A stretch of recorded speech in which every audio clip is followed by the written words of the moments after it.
Price God. இன்றைய தியானம் மத்தேயு 4:3-11 வரை.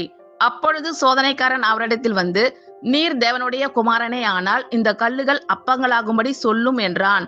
அவர் பிரதியுத்தரமாக, மனுஷன் அப்பத்தினாலே மாத்திரமல்ல, தேவனுடைய வாயிலிருந்து புறப்படுகிற ஒவ்வொரு வார்த்தையினாலும் பிழைப்பான் என்று எழுதி இருக்கிறதே என்றார்.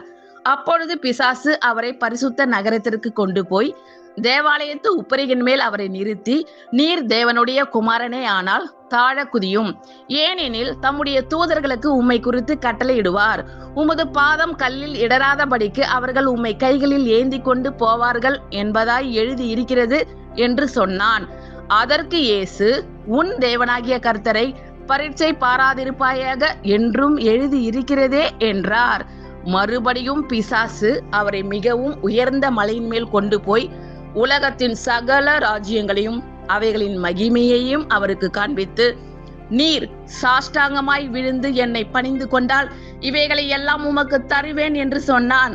அப்பொழுது இயேசு, அப்பாலே போ சாத்தானே, உன் தேவனாகிய கர்த்தரை பணிந்து கொண்டு அவர் ஒருவருக்கே ஆராதனை செய்வாயாக என்று எழுதி இருக்கிறதே என்றார். அப்பொழுது பிசாசானவன் அவரை விட்டு விலகி போனான். உடனே தேவதூதர்கள் வந்து அவருக்கு பணிவிடை செய்தார்கள். ஆமென். Thank you Lord.